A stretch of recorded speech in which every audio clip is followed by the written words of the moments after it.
What's up, everybody? It's your boy Ron Riley here. Faith versus gravity.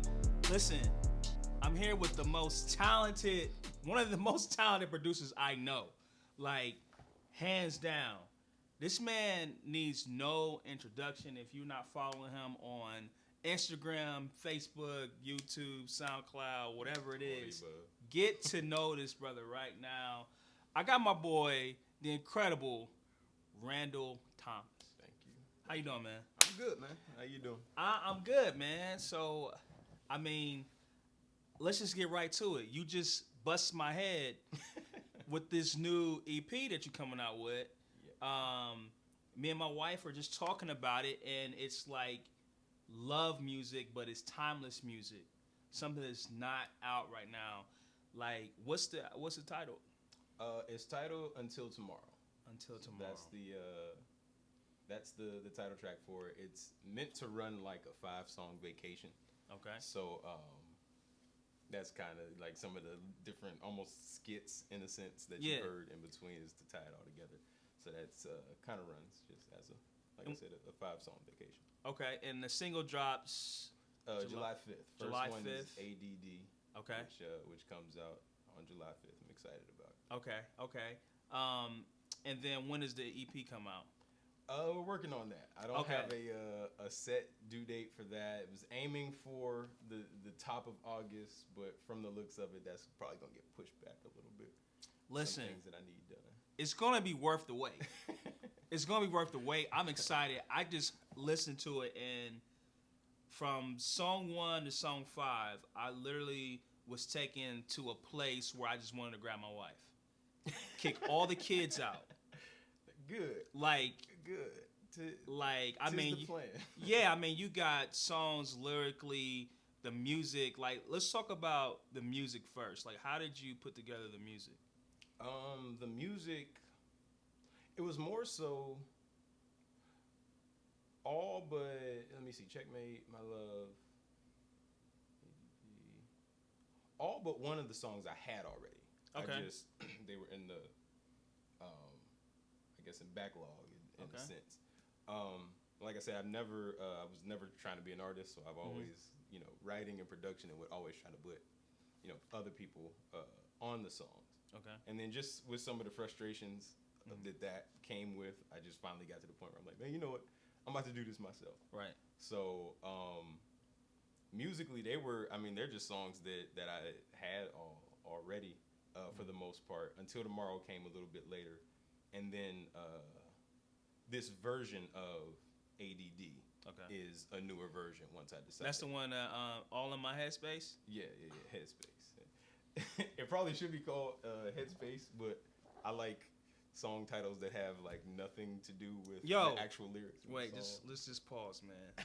This is the single coming out July 5th. Yes. Listen, I fell on the floor because he put a sample of this song out on Instagram, but I heard the full entire song. Listen, pause. It's my week with the kids, right? I was ready to say, listen, let's just drop them off. Let's just drop them off, and let's go get that Drake Imperial grape, and let's dim the lights, cut the candles. Like, bro, like you set atmospheres, man. That is for real. Really encouraging. I didn't even like in writing it. I never thought of that scenario. It's just like take somebody that. I mean. Yeah, man. Like, especially like when you're married, you look for songs. Now, when we listen to music together, we're either going way back to Brian McKnight. What's the album? Nobody has to know. Keep it on the down. Bro, you might not know about that one, bro. You got me on that one. My bad. My bad, bro. I probably shouldn't admit this. I'm not all the way up on my Brian McKnight like I probably. Bro, should I mean, that Back was at One is like. Back at One, that's cool. That's my he got A Baby Tell a Secret. I forgot what the album's called though. But Back at One? No, that's not it. I forget what it's called. Huh? Remember Me Like I Remember You? Yeah. So, I mean, when you get time, bro, that's just our album, but Yeah. we usually listen to stuff like that. We usually listen to like 112, Carl Thomas, just different things. But we always got to go back. I know there's new artists out, but there's nothing. Pretty much what you have right now, what you're sitting on, you have the biggest. So I can't even say so because it's like I feel like it's experimental. I think they have it. It's a sound. Sound. It's like you can't really put it in a box, and that's great. This dude's writing skills is like it's phenomenal. I appreciate it. Like it's one of those albums that you would say, you know how when Frank Ocean come out with an album and you're just like, man, like, all right. Like his pen work. This dude's pen work is crazy. Bro, I appreciate that. Like for real, bro. Like I know a lot of producers.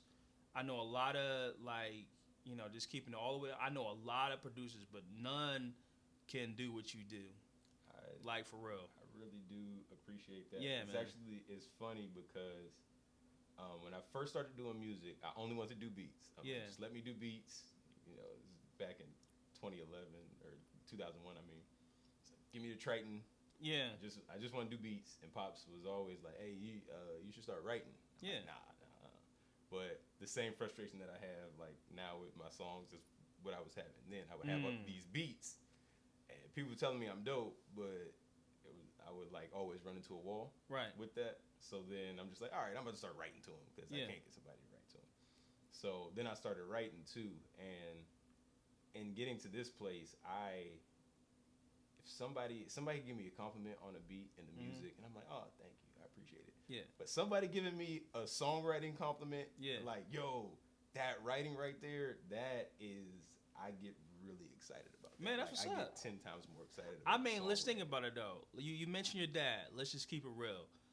You know, I don't know his title. I'll just call him the man, apostle, pastor, songwriter, man, songwriter. Like, so, like, from my little time under his leadership, I mean, he is a mastermind. Like, he's phenomenal.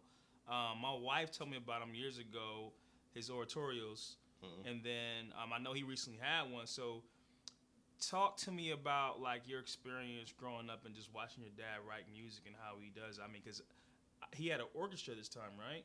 Yeah. I think we were in Houston. We would have came, but yeah, he did have the orchestra this time, and not as like a soft flex, but this one was like a little smaller than smaller scale than what it typically is. But it coming up with him, what people don't realize, everybody, those that do know him for all the, he was at Mount Calvary in Youngstown, so that's home church. So everything that happened up under there, cool. He put his independent stuff out, the oratorials, but people don't know about like the love songs that he had for like Gary and Bridget's wedding or Uncle Terry and Aunt Jocelyn's love song for that. Songs that could be Lion King movie scores, just I believe it. I mean, like the on the Triton, like I had mentioned, back then it was floppy disks. Yeah. And it would just be like, that's what I started on. Yeah, it'd just be a bunch of floppy disks everywhere, just with a bunch of songs. So while he will get his recognition for oratorials, it's like, man, that's a fourth of it, maybe. Wow. So just walking around the house, when you're a kid, that's all. You don't even know anything else. He's just always. He's either on the Triton, got headphones in, or he's sitting there with his pad out. He might have a Bible next to him, like doing all that writing. So that's just what we grew up. We just grew up under that. So I guess over time it just kind of manifests itself. So you play? What all instruments do you play? I play piano. Okay. I play a little guitar. Play a little drums. Okay.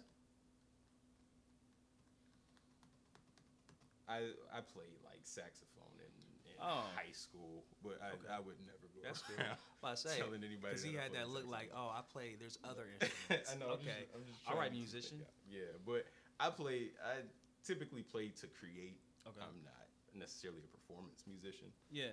So to speak. it took me a long time to realize that. Yeah. And being put in the wrong settings, and Man. you on spot, and it's just like, Yeah. I don't.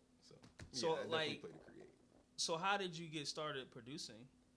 Producing, Pops got the Triton. Yeah. He had the Triton, and he was doing what he did on that, and I heard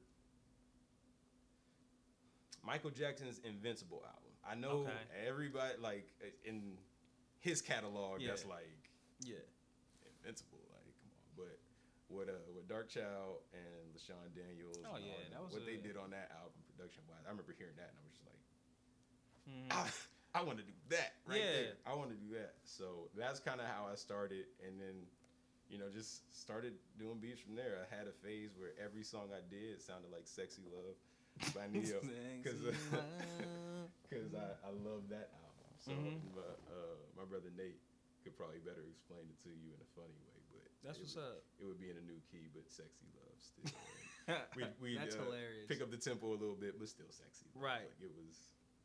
I love that album. So yeah, that's the beginning of it. So do you remember like the first time you wrote a song? Not the very first song. No, not the very first song. Okay. I sort of remember the earlier songs, which were still like pretty bad. So, yeah, those are pretty bad. So the very first song, I know that was absolutely trash. Right. But I got some earlier stuff in my emails that I could play you, and you'd be like, yeah, I found my my first mixtape. It's back there. Like the beats were, I was just like, man, I see where you were going, but that was whack. Like I see where you're going with that. But like, in a sense, listening to that stuff is fun because there was like a freedom about it. Yeah. There wasn't the thought of, oh, how many streams is this gonna get, or how the politics it was innocent, wasn't there. man. Yeah, it was innocent. Yeah. It was just like, oh, I want to go and make a beat, and I go make beats, and I listen back to it like, man, that's clearly Timberland. But I just made a Timberland. I made a Timberland beat, and I go to the next song, make a next beat. All right, yeah, I was clearly listening to Chris Brown because that sounds like "Take You Down." Right. But I got something close. Yeah. So it's like, I think being a producer sometimes though, you have to like. I remember when I first got started, I was doing Dr. Dre's The Chronic album, and then it was around 2001 or so was when Jay-Z really hit the floor and was just like the Dynasty album. Then I got hit to Kanye West, and then I started sampling I still sample real heavy, but I mean I started making their sounds and doing until I just grasped my own. So it happens. It's like Kobe Bryant to Jordan. You know what I mean? So, at the end of the day, both great. Yeah. But that's what's up though, man. I'm like excited about like you just stepping out, like and doing that, man. Because I mean, we were working on a couple of things together. Play guitar together for a while, man. And this now just to see the whole development of it, it's just like, it's mind blowing, bro. Like you got a good product. Like you really have a good solid product, and I'm like, I need to have more, bro. Like I need some more music, man. Like that's good stuff, man. So what else can we expect from you, man? Well, really, we're finishing this up, and I was actually laughing with my homie the other day because I had only thought as far as this project. So I got an inbox the other day about, hey man, I like your voice. How do you feel about doing a feature or something like that? And I'm just like, what? Yeah. So my mind didn't even go that far. So really, to answer your question, as far as an artist, I'm not sure. I had a friend of mine play me a couple beats that I might start on. Wonder who that was. Yeah. So man, that has me a little inspired to at least looking forward to something else. But in the more recent future, I get back in the producer writing role because I have some things going with a couple artists that are very good. So dope. We're looking to get that stuff out, and then like I mentioned earlier, I am going to get back to my Christian project. Okay. And getting that one out, a small EP, just so I really want to get that out. So that's nice, man. Yeah, I mean, I'm excited. My wife's excited. We can't wait to, listen to this album in August. Whatever you need from us, let us know, man. We're here for you, man. We're excited for you. Sure. Listen, I appreciate it. July 5th. What's the single? ADD. July 5th. July 5th. Yo, make sure you get that. If you're not following this brother, make sure you follow him. I'll have all his information right here. Yeah, single be out everywhere, Spotify, Apple Music, all of that. So we'll have it out everywhere. You'll be able to listen to it. Check it out. All right. If you're not subscribed, please subscribe to this channel. Also follow us on Instagram, Facebook. Also follow my man as well. All right. Faith versus Gravity. Peace.